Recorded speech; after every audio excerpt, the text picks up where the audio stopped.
Okay, guys, we'll get started. It's Josh from the cloud team here at Pragma. I've got Ethan with me. We're going to be running through cloud version 7.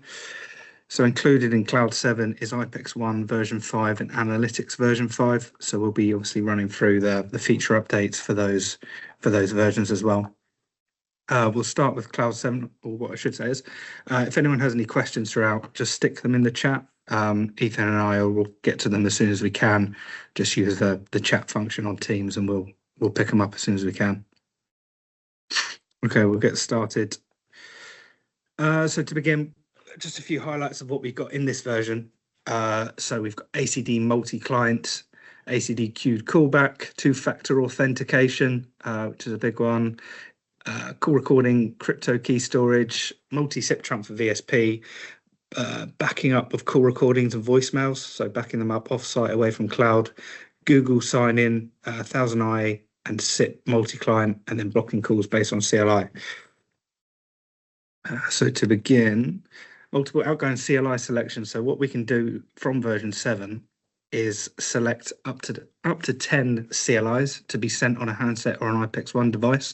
So you can see here within the user setup screen, this is a screenshot from obviously within user setup, within multiple outgoing caller ID, you can select up to 10 CLIs to be sent by that user. And what that means is, let's change my screen, on a handset or an iPECS 1, any of those 10 CLIs can be selected by the device. So you can see in this screenshot, I've gone to the shortcode here, menu 7.3, and I can see a list of those 10 CLIs I've already configured. And I come into this menu, I can click OK, and then I'm sending that CLI until I change it, basically. So previously you'd have to use shared lines, select them on a call by call basis essentially, but from version 7 you're selecting a CLI and sending that on all calls until you change it, basically. I've got a screenshot coming up later on in the iPECS 1 section for how you achieve this on iPECS 1 as well, but it's the same concept. If you've got any CLIs you've got set in here, like I say, up to 10, if you've got multiple outgoing caller ID set to use, they're all visible on the relevant device and can be selected for outbound calls.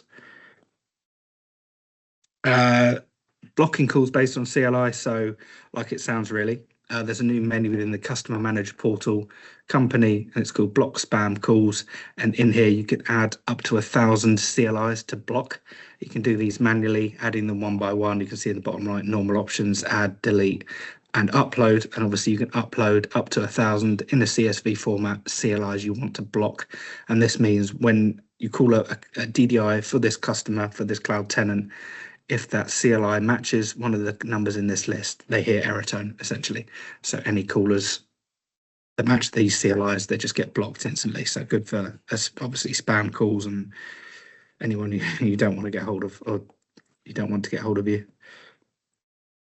Alternative queue callback. So current version of cloud, you can get a callback if you're in an ACD queue. You can press an option and receive a callback rather than wait in the queue. Current version, you can only get a callback on the number you called in on, but new version 7, there's an option for an alternative callback. So when you select I want a callback, you'll have an option for getting a callback on the current number you called in from, or entering a different number. And then it's as simple as, following the prompts and following that through, entering the number you want to call back on, and that you'll get a callback on that number. Obviously, normal restrictions if you enter, or if a caller would enter an international number and that ACD queue isn't configured to dial international numbers, that call will fail. So normal call bar and rules apply. I've got a slide here just showing you how the call flow works, and it's these two orange boxes that are the new options within the queue. So that's a callback option, and then the menu to enter the number you want to call back on. ThousandEye plus third-party SIP, so pretty common multi-client across the platform now. But now we've got the ability to multi-client a ThousandEye with third-party SIP. So that means third-party SIP and 1000i can have the same extension number on the cloud platform, and obviously ring in tandem when that extension number is called. Similar config, as you can see, I'm sure most people will be familiar with this. You can see on the left, when you go to set up a user, you've now got the option for phone and third-party SIP device, and it's normal process really.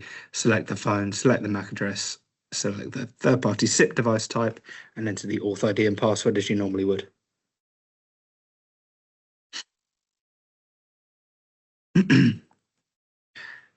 Multi-client support for ACD. So this means that we can have two devices on a user. So we can basically have a multi-client that has ACD. So we can set up 1000i and iPECS 1 to then have an ACD user license, an ACD agent license on that user. But what you'll need to remember is that only one of those devices can be an ACD agent. So you'll need to select, or the end user will need to select, which of those devices is the ACD agent. So you can see in here, there's a few different ways of doing this, and we'll cover that a bit later on in the iPECS 1 section as well. But you need to select which of those devices, whether it's a hard phone or iPECS 1, is the ACD agent. So you can receive normal extension calls on both devices, but you'll only receive ACD calls on the preferred device. So the screenshot on the right is from the customer manager, where yourself as the reseller can set the preferred device, or the user either on their hard phone by dialing a code, or within iPECS 1, which is the menu you can see below, can change their preferred device. So you can see in the center middle here, there's a screenshot from iPECS 1 device management, and a customer, an end user, can request that device be their ACD preferred device if it is set to their hard phone. And you can see in here, I can go request, and it will tell you then if that device is the ACD preferred, and then obviously vice versa for the handset. You can on your handset, you can change the handset to be the preferred device to then receive the ACD agent calls. Hopefully that makes sense. I feel like I said handset a lot during and you can set the ACD preferred device via flex key as well on the phone, so you can easily toggle that device to be the preferred device. Extension forward group. So this is a cool feature that you can set a group of extensions to be forwarded at once. It might make more sense if I move to the next screen. So on the left, this is the user feature config screen, which I think everyone will be familiar with. And you can see there's a new option here, forward group. When you come in here and click setting, you get this option on the right, and then you're creating a forward group. So you can see in here, I've selected 4 extensions. I can move them to the left to be part of the group. I can set a destination, a time mode, and that means that that group of extensions are forwarded to that destination. It's as simple as that, really.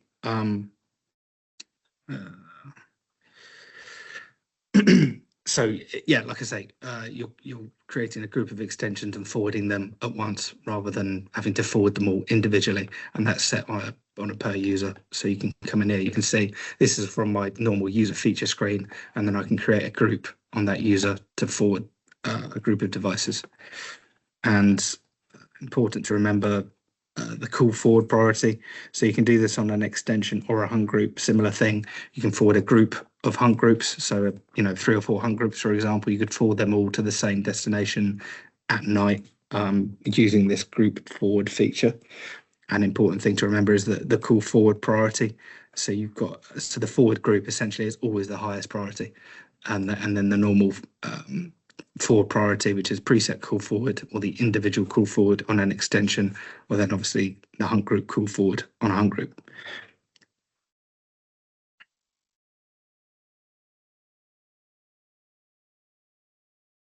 So I'm just looking at some of the questions in the chat. Can you assign a name against the outgoing caller ID? Let me just go back a few slides. I don't know if I've got a screenshot in here of that.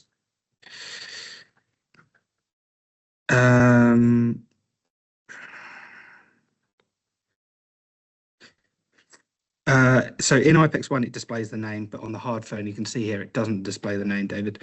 But within iPECS 1, I'll show you a bit later on, there's if it will show you essentially the alpha tag of that number. So if there's an alpha tag that matches one of these numbers, it will show you in the display of iPECS 1.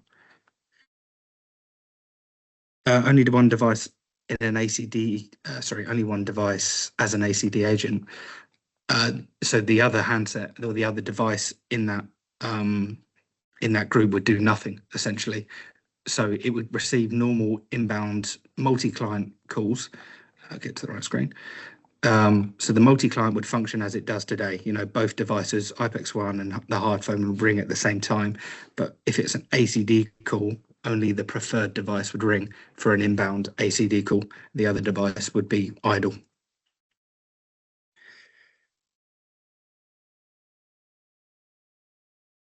Liam, your question, where would we use the forward group scenario? Good question. I think it's handy because you can set it via phone as well. So you think of a user at Christmas, maybe they want to forward their hunt group to voicemail when they leave at night or something like that. They can do that via this setting. Once it's configured within here, a user can enter a code on the phone to toggle that forward on or off.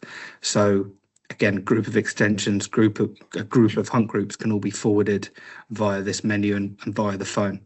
So I think it could possibly be useful in that scenario. I'll carry on. So PCI DSS support. So not something I think that's going to come up very often.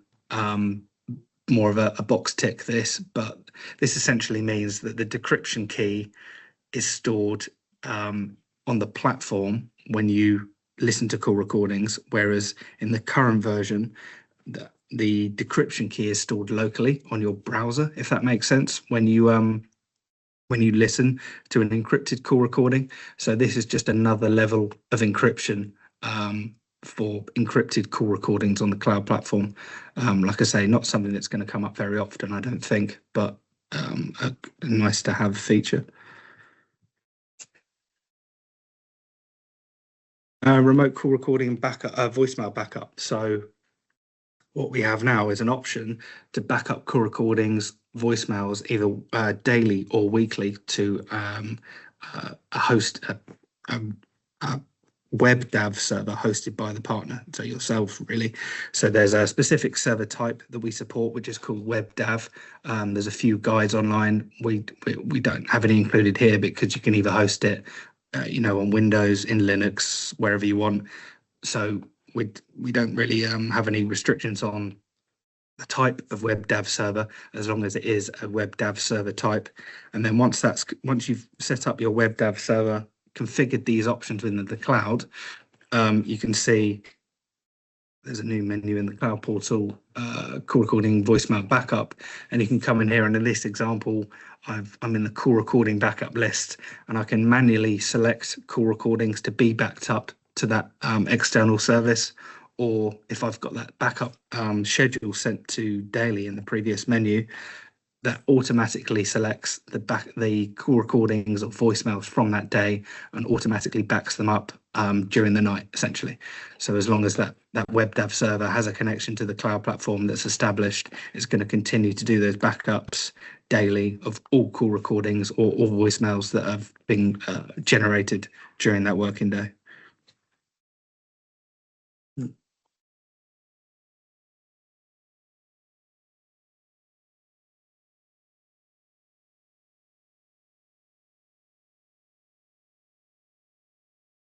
Postcode lookup. So this is more going to be for the provisioning side of things, but we've now got an option to validate postcodes when a customer is created. So you can see on the left, this is when creating a customer site. I've got the option to search, look up our Pragma postcode, select the address, and you can see after I've gone through this method, it shows the postcode is valid. And then that's, that's pulled through the correct address that the Royal Mail, whoever can deliver the post to, or deliver the whatever to. Signing with Google account. So very similar to the Microsoft integration we brought in a year or two ago now. We've now got the option to do this with Google. So we've got a separate guide for this that I won't cover in this. because there's quite a few steps within the Google Workspace interface to do. But it's possible now across EMS, so that's the Customer Manager Portal, and iPECS One. You can log in with Google, and that's the same for mobile as well. So as I said, currently we can do mobile with Microsoft login. We can now do sign in with Google for iPECS One mobile as well. 2FA, so works like any other 2FA service. You go to a website, you go to log in, you have to go to your authenticator app, find a 6-digit code, and enter it on the web, and it will allow you to go through. And it's as simple as that, really. So we support that now for Google Authenticator, Microsoft Authenticator, and Twilio Authy. So it's based on the time-based one-time password scheme that I think most people will be familiar with now. Like I say, 6-digit code that you enter on the relevant web portal when you go to log in. So it's quite simple to set this up. So you'll see a new option within the user setup menu now for login type, and that's so the option to use 2FA is obviously the top option, ID password with 2FA, and we've now got the option to do ID password only, so no 2FA, and then Google Microsoft sign in only, so then reduces the need, if they do use Microsoft or Google, for the user to not need to know their actual ID and password. They can use their Microsoft or Google details. So when you first set a user up with ID password 2FA, when they first go to log in, they're prompted with this screen. This is pretty standard. They have a QR code. They scan on their relevant app. Once that's done, they scan the code and they to scan the QR code, enter the 6-digit code on the relevant app, and then that's the app configured to that user. And then on next login, they're presented with the 6-digit code option, which is, the code on the app that'll pop up.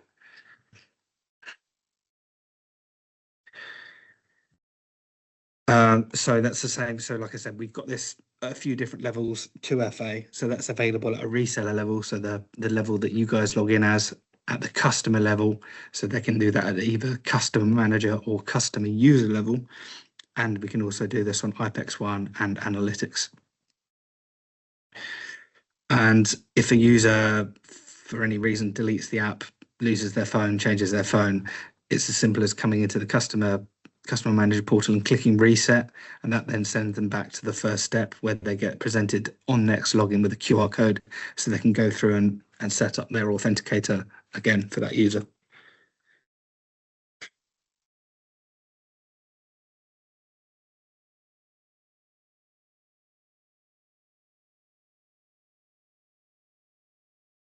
And that's just the config within the customer manager. So in my information for that user that's logged in, they can change their login type if they wanted. And same for the reseller. So that's the same for your level login. When a user logs in, they can set 2FA to be used or not used, and then same process for setting up the QR code and linking it to the app.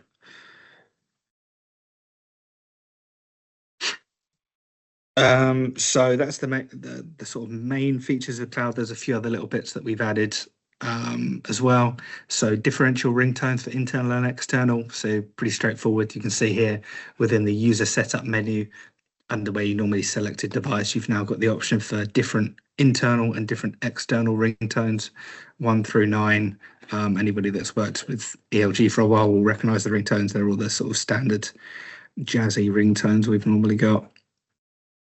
Dialing from company directory in the user portal for hot desk users. So currently, if a normal hard phone user logs into the user portal, they get this option.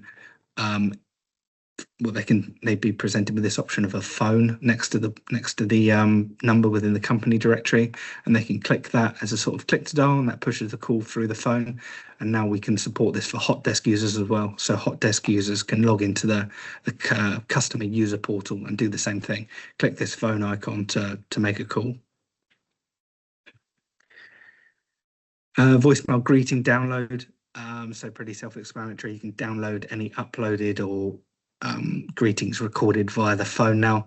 So similar to what we brought in for auto attendance, I think in the last major version 6, very similar. Obviously, there's now a download option for downloading any uploaded or recorded voicemail greetings. Holiday schedule. So I think most people will be pretty happy with this. You can now configure up to the next 10 years of holidays for a customer. So you can see in this example here, I've got every year for 25th of December.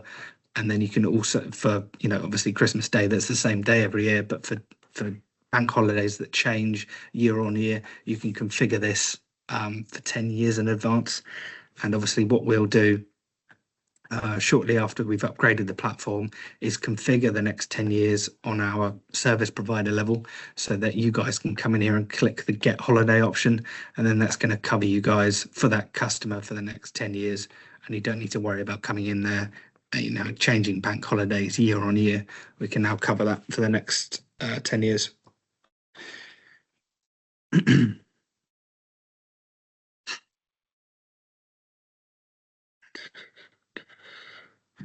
And that's the same for auto attendance as well. So up to 10 years of holiday programming can be done at once for auto attendance.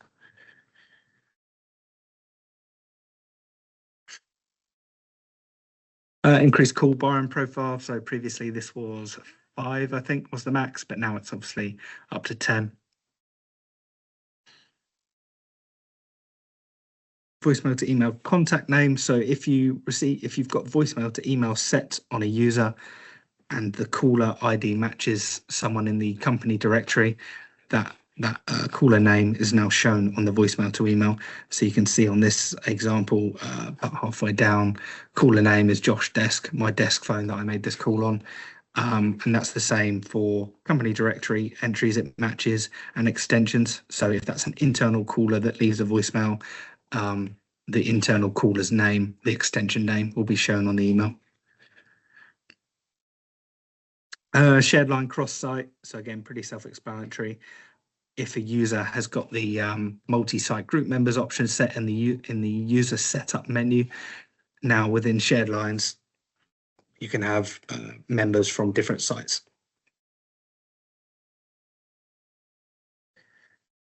Increased number of DSS. So previously it was only 2 DSS on the side of a phone, but now we can have up to 3 DSS, LSS button kits on the side of the phone.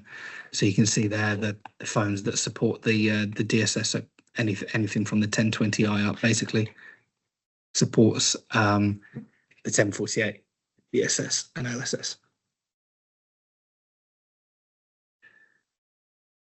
And so one for the VSP partners, so anyone that has a VSP platform, you can now have multiple SIP trunks on the platform. Something you need to remember is there are current restrictions to the platform with call borrowing profiles, call rates. So this can only be a UK trunk, similar to what most people have as a UK gamma trunk. But you could have a secondary trunk if you wanted for backup purposes. So just an additional option for VSP partners, but encourage you to reach out to Pragma about that, because obviously we'll need to do the config around that before you guys can use it. So if you've got any questions on that, feel free to reach out for VSP partners. And that was it for the core cloud stuff. If anyone's got any questions, feel free to put them in the chat. External users numbers, if added to the company directory, come up on the voicemail name, only for voicemail to email, Ryan. So that's only for the email notification for voicemail to email, that feature.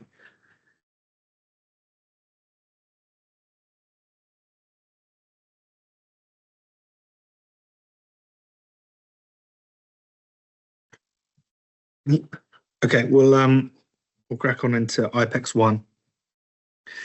Same again though. If anyone's got any questions, I'll try and grab them in the chat. So a few feature highlights: outbound CLI selection, as we covered already, call move, ACD call control, ACD agent mobile. You can do time changes from iPECS 1 now, shared line voicemail visibility, Google single sign-on, a new CRM integration tool, and obviously 2FA support. So the first one, something we already covered on the hard phone side of things, outgoing CLI selection. So same configuration on the cloud, up to 10 CLIs set per user. Once they're set on the user within iPECS 1, go to the next screen, you can see on the left is the web portal. I'm on the normal dial pad here.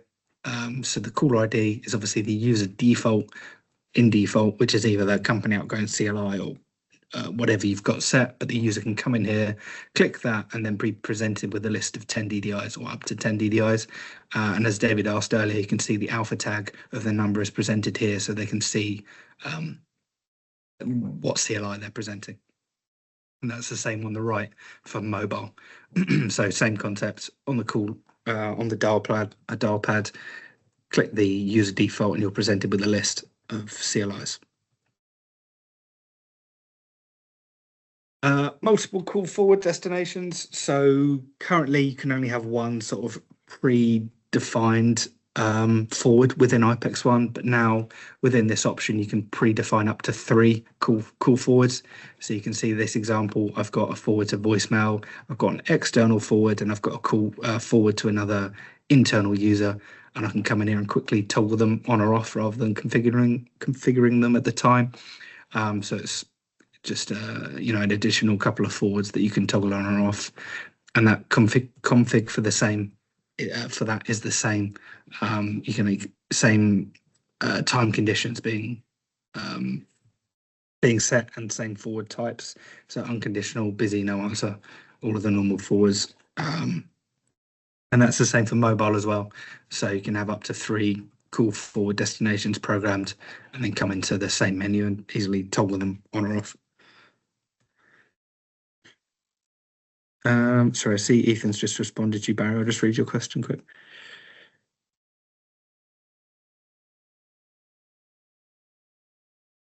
Yeah, what Ethan said. But obviously, happy to have a conversation separately, Barry, about that. Time mode change on desktop. So, like it sounds, there's an option within the user setup menu currently for hard phones, this time zone mode change option. So if you've got that set to the relevant access mode, you can see on the right here, this option will appear, system service time mode. You click that option, you get presented with the normal options you get presented with on a phone. So changing the mode to be automatic day, night, and then the time mode as well if you wanted it. There's 2 options there. The top one being the service zone, so you could either do the entire company or specific sites, and then the time mode, so automatic, day, night, timed, whatever you want to change the mode to. And then the same goes for mobile. So any mobile users with that option set within the user setup can come into the mobile app, see that option, system service time mode, and select the same things, whether it's site, all sites, the company default, and then the time mode.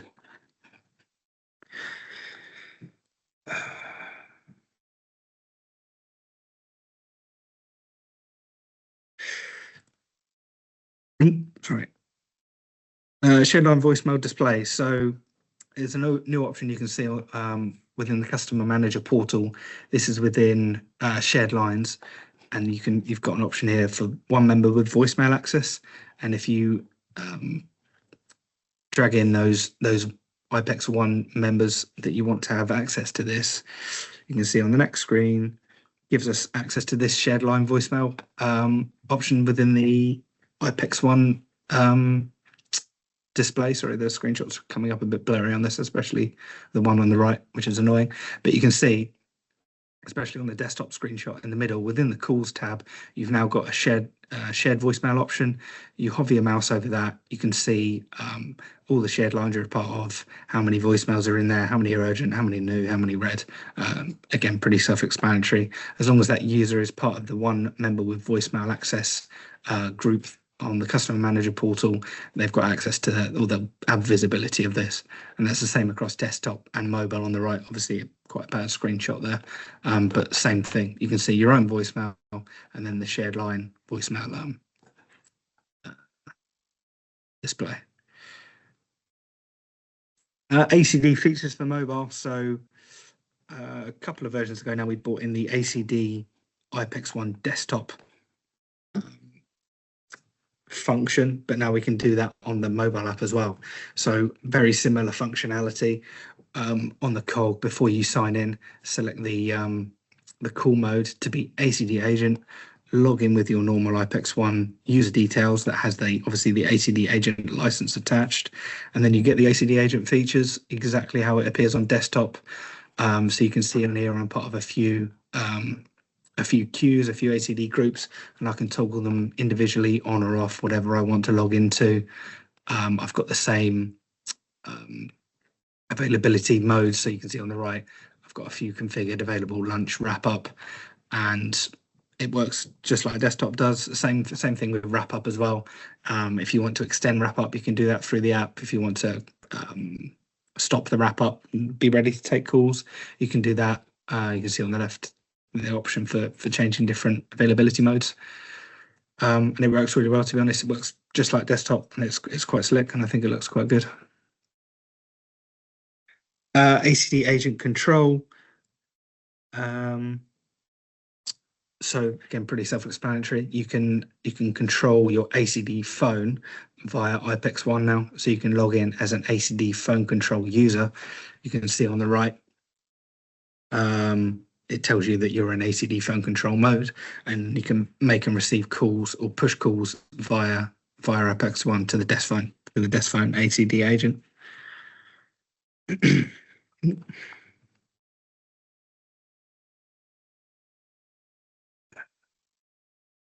And prevent ACD mobile user. Prevent ACD at. I can't read. I get what you're trying to say. No, there isn't a way to disable, Barry, that setting to log in as ACD agent if they have that license. They will have the ability to log in as an ACD agent on their phone.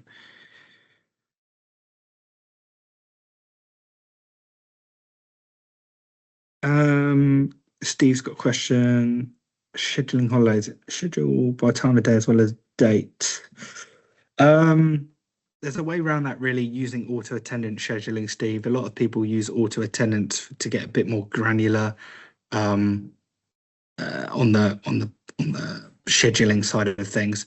So again, we can take a look at that afterwards, but I probably recommend using auto attendant scheduling rather than just the normal time schedule, because there is the normal, or the, as it stands today, the same restrictions, I guess you'd call it, around the time schedule, being if a day is holiday, you're in night mode for that entire day. There's nothing, we can't do half days or anything like that without doing sort of a bit more manual day and night mode routing. I think that's all the questions in the chat. Sorry, does time mode change back automatically at 9 a.m. the following day? So I'm not sure what that's in regards to, Ryan, if that was time zone mode change for iPECS 1, in which case, if you've got it set it to automatic, it will do, like it says, change day, night automatically. But if you do manually set it to day, it's going to stay in day until you either set it to night or set it back to automatic. So that's really, dependent on the user and how they set it. But that's the same as it is today on the hard phone. If the user sets it to day, it's set as day until that's changed. Cool move. So we can now move calls between iPECS 1 and a desk phone. So it might be easier if I go to the next screenshot. It's quite a busy slide, but you'll see if you're on a call on your hard phone and you want to move it to iPECS 1, you can do this now. So you can see, I don't know if you can see that, it's a little bit dark on my screen, but there's an option within iPECS 1, call switch to this device, and that's the same for desktop and mobile. So if you're on a call on your hard phone, you log into iPECS 1, you can pull that call across to that device by clicking call switch to this device, and it's very seamless. You click that option, click yes, and it pulls the call across instantly. It ends on your hard phone, and now you're talking on iPECS 1, and vice versa. If you're on a call on iPECS 1, and you've got a hard phone next to you, you can press your DN key. So they're the sort of automatically provisioned DN key that's always the first key on the phone. If you're on a call on iPECS 1, you can press that DN key and it pulls that call over directly to the phone. Uh, so again, same from, that's a better screenshot actually, same from desktop. You can see in the top right here, I've got call switch to this device. So when I'm on a phone, on a call on a hard phone, I've got an option to do that on desktop and mobile. And one thing to note on this is you can't move a call between iPECS 1 desktop and iPECS 1 mobile. You can only go to and from a hard phone. So if you did need to move a call from iPECS 1 desktop to iPECS 1 mobile, obviously you need to do a bit of a longer process, being iPECS 1 desktop to phone to hard phone to then iPECS 1, sorry, to from hard phone to iPECS 1 mobile. So do a bit of a round robin on that because yeah, iPECS 1 desktop to mobile call move isn't supported. Google SSO, so much like we covered on in the cloud slides, it's supported on iPECS 1 as well. We've got a separate guide for that because there's quite a few steps within Google Workspace to get that going. But iPECS 1 desktop and mobile supporting Google sign-on. Oh, sorry. iPECS 1 call control for SIP devices currently not, Jamie. Not supported in version 7. I don't know if that's on the list for future versions, if I'm honest. Call switch work with 9000 series phones, yeah. So 1000i, LIP 9000, the call move works the same for that, Matt. Cool switch to mobile going to come in the future. I agree. I think we should should have this feature. I don't know how we currently don't, but I've certainly asked the question, Barry, and we'll follow that through with ELG, as I agree. I think desktop to mobile is quite a cool feature. 2FA is on reseller accounts. Yes, Liam, it is. So I'll get on with the slides. CRM tool V5. So anyone that uses CRM within iPECS 1, you need to do it via the Mondigo CRM tool. Currently, we're on version 3, and they've now launched version 5. So version 5 has an updated GUI, has Mac support, so Apple Mac, and old license keys are detected.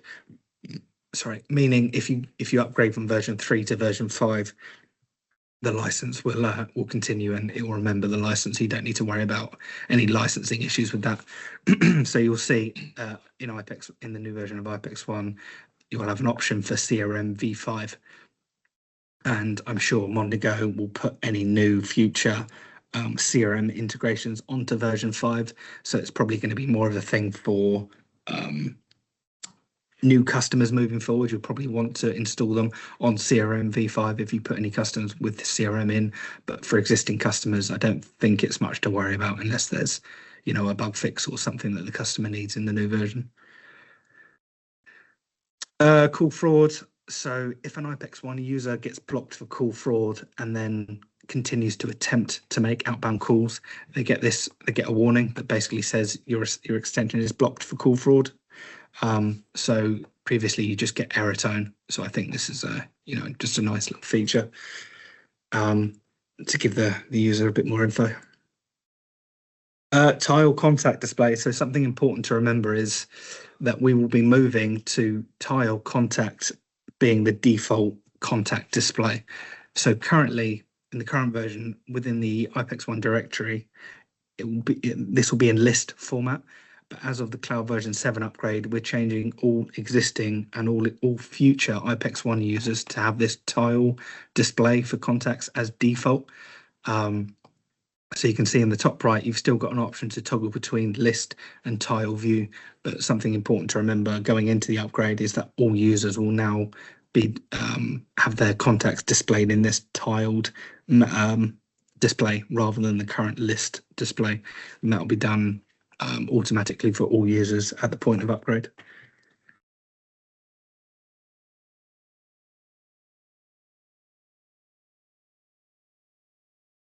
And I agree. I think it looks a bit better than the list version. Improved chat, so you can see on the right is the new chat. Pretty basic stuff. We've got read receipts for unread read messages. Don't know if I've got us. No, sorry, I don't. But we've got now emojis and message reacts. All of that sort of fun stuff we can do within the iPECS One chat functionality now as well. Just a few enhancements that I won't cover in great detail. There's a bit of a change on the sort of basic call display. There's been a bit of a move around of where the dial pad is. Just makes it the layout a bit better. Not much you need to worry about, I don't think. And on the right navigational bar, just a bit more. It's a bit sleeker in default, and you can obviously hover over any of these groups and get a bit more detail on them. But I don't think you guys. I don't think that'll come up too much. 2FA. So again, covered this really already, but within user setup, you can set the login type to have 2FA, and when that user goes to log in with iPECS One, they get presented with a QR code. They scan that via the app and into the 6-digit code. So that's the same across reseller, customer, iPECS One, and analytics. Jen, yeah. So the UI will change to this automatically next week as at the point of upgrade. The ACD one, yeah. Sorry, yeah. As soon as the upgrade's done, the new UI will be default. And that was it for iPECS One and Cloud. Before I hand over to Ethan, I'll wait a couple of minutes and see if there's any questions in the chat. Feel free to put anything in the chat, and I'll try and get to it.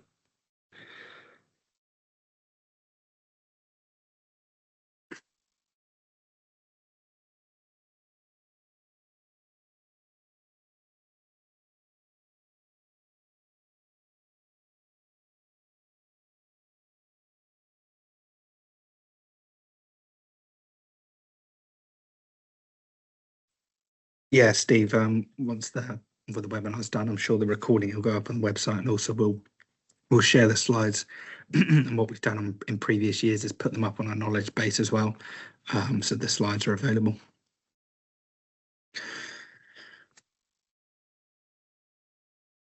Okay, I'll hand over to Ethan now for the analytics side of things.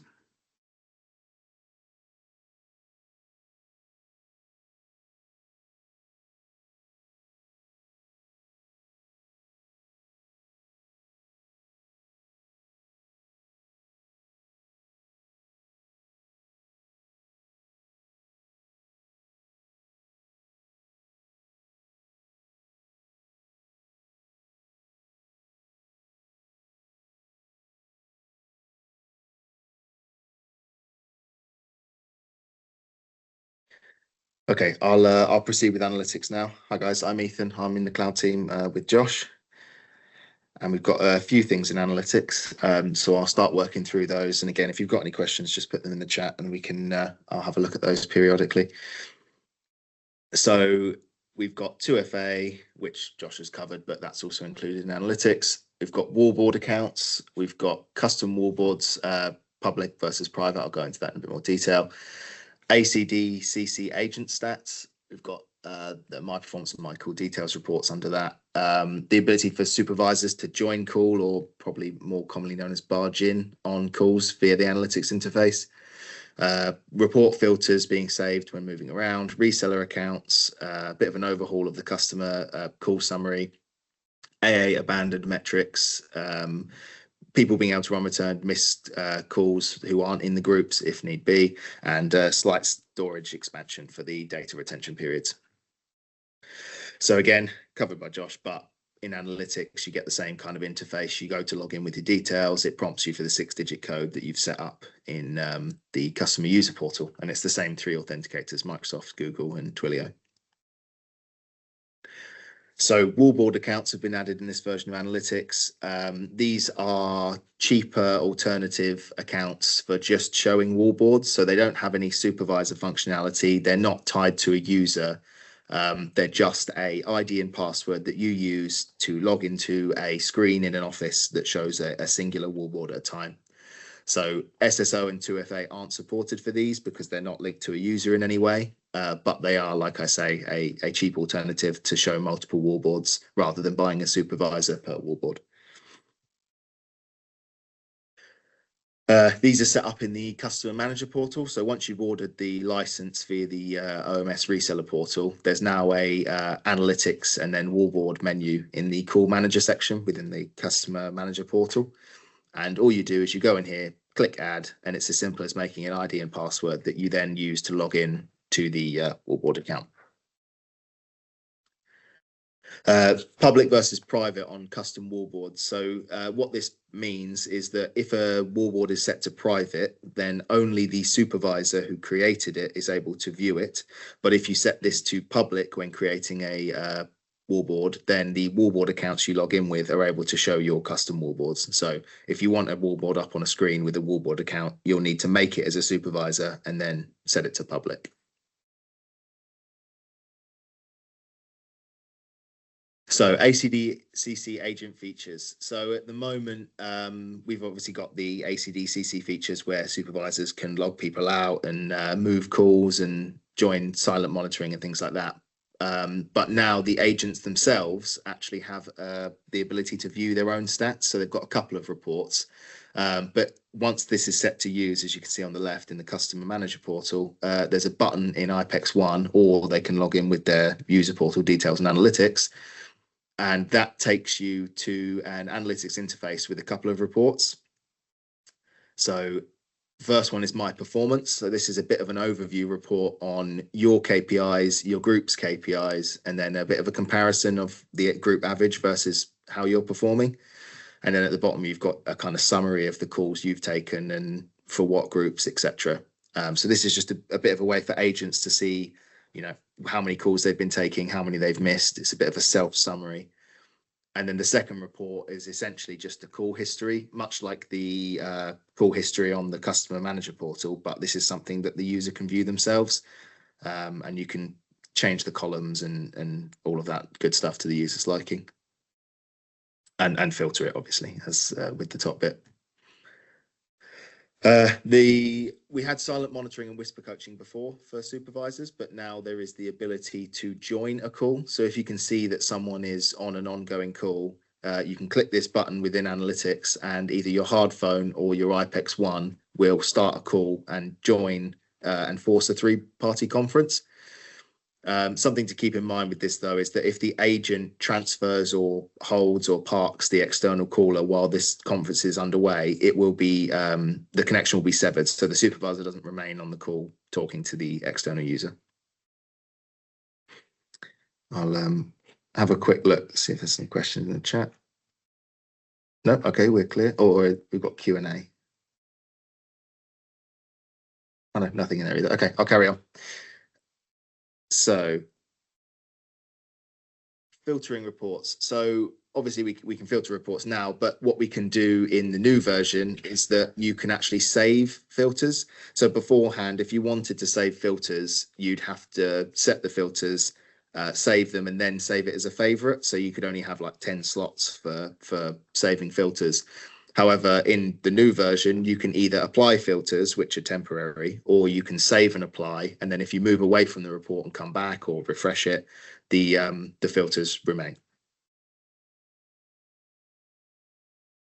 I see you've got a question about whisper. So yes, whisper coaching. There's whisper coaching currently in the current version, and silent monitoring currently in the version we're on. It's just join call, which is added in the new version.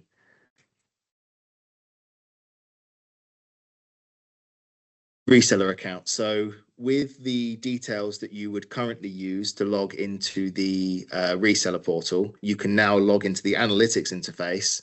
And what this will do is this will take you in to a specific supervisor on a specific user. So rather than logging in like with the OMS and seeing a list of all the customers, you'd pick a customer and you'd pick a supervisor, and then you go in as if you were them, and you can look at the settings they've changed or their reports, and it just helps with diagnostics. If they say they're seeing some strange stats, you could log in as if you were them and then check what they're seeing. It's important to note this doesn't log the user out.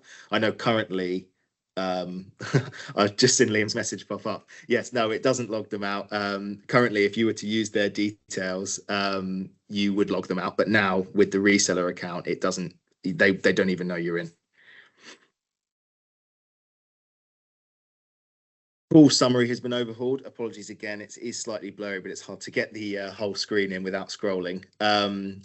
There's now a big chunk in the middle of the screen, which is for comparing stats to the previous period. So again, it's hard to see, I understand, but there's stats such as total call volume, average service level, etc. And the left-hand column will be the current day.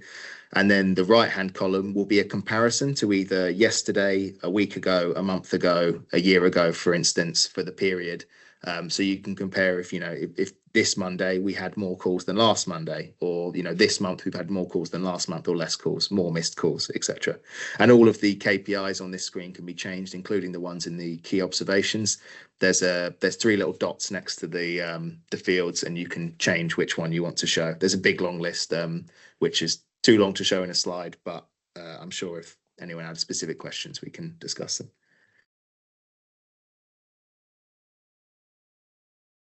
There's a new metric on the reports and wallboards shown there on this slide.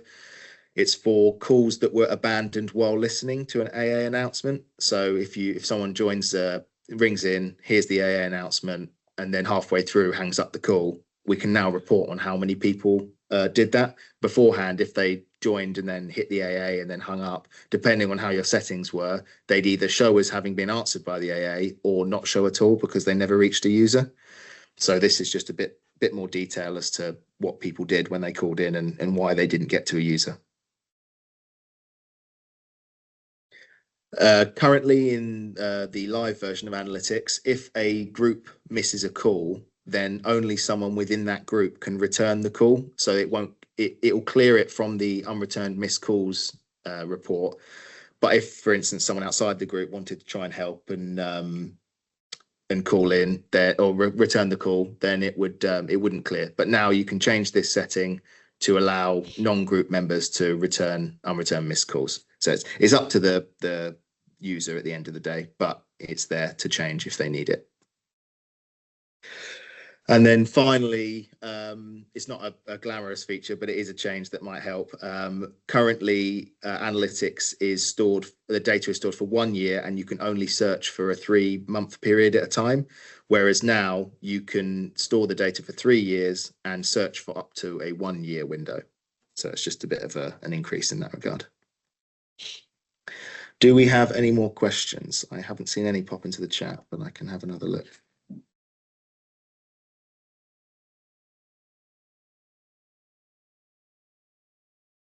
Okay, I can give everyone a few minutes. We've got a little bit of time left, so I'll give everyone a few minutes to see if anyone has any questions before we end it for today.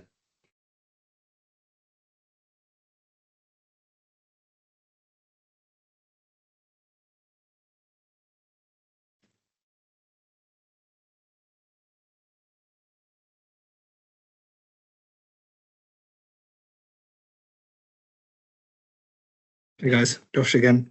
Just looking at these new questions. Same release date as cloud, so yes. So this Sunday 10th of November, will be the wholesale platform upgrade, which means wholesale and VSPs will be upgraded this Sunday to Cloud 7, iPECS 1 version 5, and Analytics version 5. So everything you've seen today will be live by the time most of you wake up Sunday morning. A copy of the webinar, so it'll be up on our YouTube, as Raf said, and the hub. I don't know actually, because it's on Teams. Once this ends, you might get automatically on, within the chat. It sometimes generates the recording. I don't know if it's going to do it or not, but it will be available. Ethan's just responded to Barry, fortunately.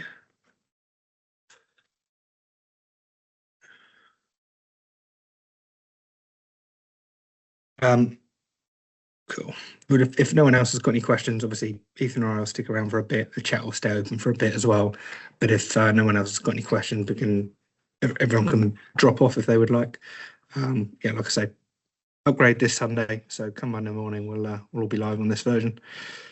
Thanks for your guys' time this morning. Any questions, just reach out. Cheers.